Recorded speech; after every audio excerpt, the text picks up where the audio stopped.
Hi, this is Joey. Welcome to another episode of CG Library. Today I'm going to teach you how to use a TVM app. First, you got to download TVM app. And to do that, you have to go to Play Store and search for TVM calculator. You have to look for this icon. It's financial calculators right here. I have already installed it, so that's why it says installed. If you haven't done so, just click install and then open the app. You look for it on your phone and click TVM calculator. Now let's do some case studies. Case number 1, you want to have 5 million in 10 years time. How much should you be saving now? Well, let's study the given data. You have a target amount of 5 million.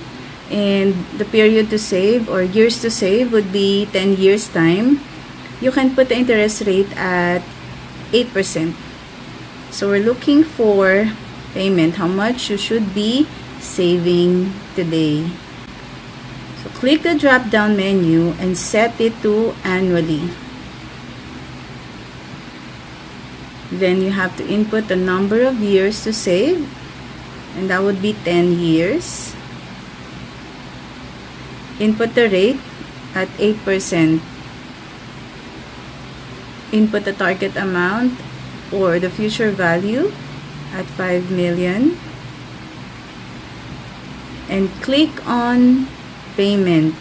This is the amount that you have to be saving for the next 10 years. So that would be 345,000 a year or 28,000 a month to get 5 million in 10 years time. This would be comparison of returns depending on where you're putting your investments.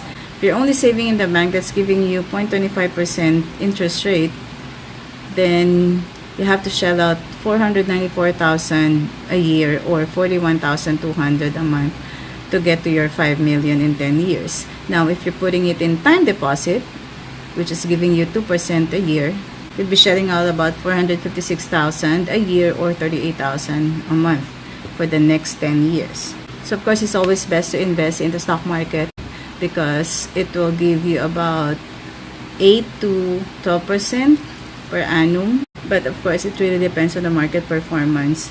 But historical data will show that stock market investing is still the best among all types of investments because it gives you the highest returns. Now, case number 2, you want to save 10,000 a month. That's all you can afford. So how much would that be in 10 years time?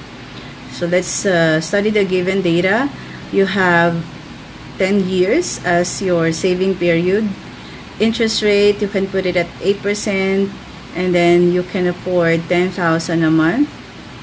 How much would that be in 10 years time? So what's missing is the future value. Alright, to erase the data, all you have to do is just reset everything. Now click again the drop down menu and set it to annually. That's always the first thing that you need to do. And then input the number of years to save. That would be 10 years at a rate of 8%. And then input the payment. That would be 120,000 per annum. It's 10,000 times 12 months because we have set it on an annual mode.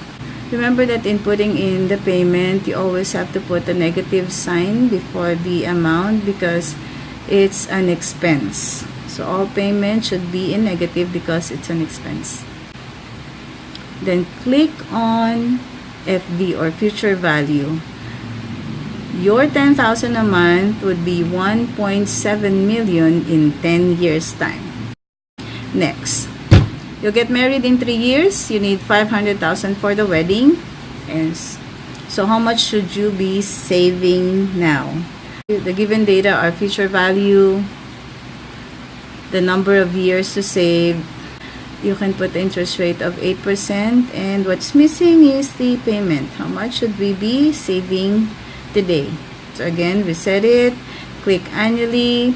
Input the number of years, and that would be 3 years to save. Interest rate is at 8%, and the future value is 500,000. You should be saving 154,000 a year or 12,800 a month for the next 3 years. So you'll have your 500,000 for your wedding. Okay, now you can use this TVM for your other financial goals like college education, family travel, car, down payment for a house, or of course for your retirement. You can just experiment on this TVM. It's a good tool to use to really plan for your future. Alright, thank you and have a great day. I make a difference by what